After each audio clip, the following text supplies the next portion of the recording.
Buenas, la noticia del día de hoy es bastante dramática y está pasando bastante desapercibida.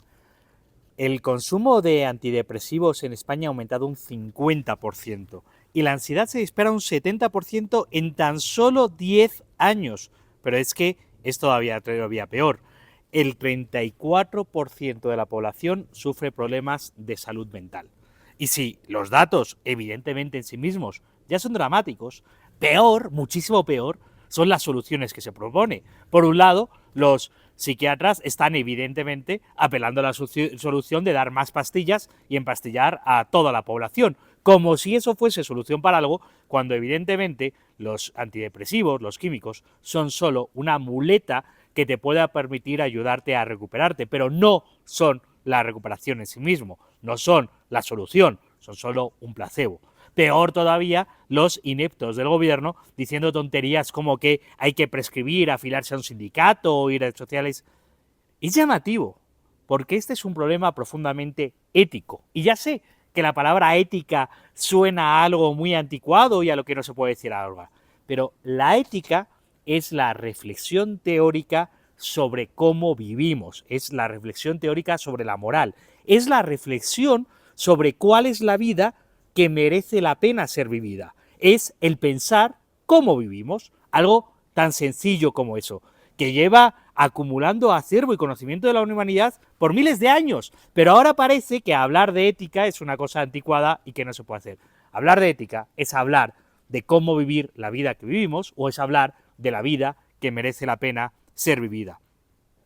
¿Y de qué deberíamos hablar para empezar a evitar la depresión? Lo primero, tenemos que hablar de trascendencia, tenemos que hablar de el sentido de la vida, tenemos que hablar de qué hacemos aquí, tenemos que hablar de Dios, si creemos o no creemos, pero tenemos que plantear la pregunta, es decir, la trascendencia, ¿por qué estamos aquí?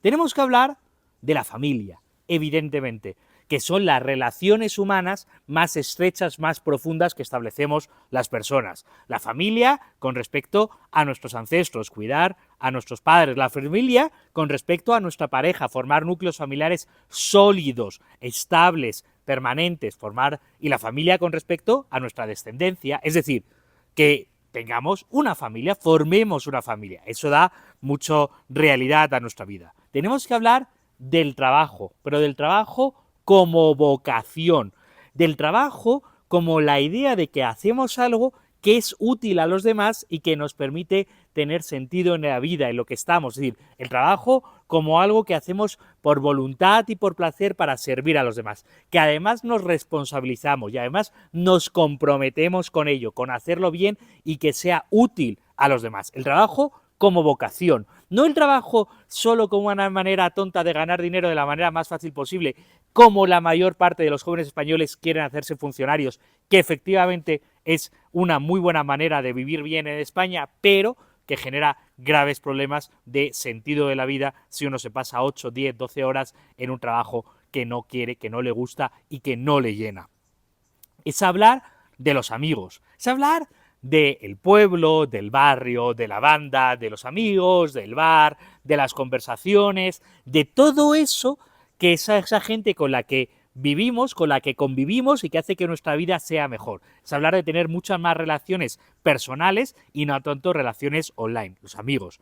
Es hablar de seguridad. No seguridad como tenerlo todo garantizado, porque en la vida por definición hay incertidumbres, pero es hablar de seguridades básicas, por ejemplo, tener acceso a una vivienda en propiedad y tener la seguridad de que voy a poder pagarla, poder andar tranquilamente por las calles sin tener miedo a los delincuentes. Esas cosas, tener un seguro sanitario, saber que si me pongo enfermo o si mi familia se pone enferma, pues va a tener. Esas cosas básicas no es no tener problemas, no es tenerlo todo garantizado.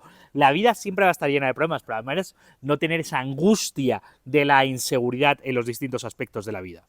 Es hablar de la belleza, de la estética. La estética es parte de la ética y es parte importante. Y es llamativo cómo hablamos tan poco de la belleza, hablar de obras de arte bellas, hablar de cine bello, hablar de libros bellos, hablar de aquello. Más allá de las series de Netflix que sirven para llenar el tiempo, hablar de películas bellas que nos llenen no el tiempo, sino la vida, que es algo muy distinto. más allá de pasar horas en TikTok, hablar de libros que nos llenen el alma por lo bonitos que son, pero también es hablar de la naturaleza, y es hablar de ir a la naturaleza, que estoy en un entorno precioso, ¿no? Pues es hablar de las cosas bellas de la vida, que son esas cosas que hacen que la vida merezca la pena y que son importantes. Es hablar de la cultura como un entendimiento del lugar que nosotros ocupamos en el mundo.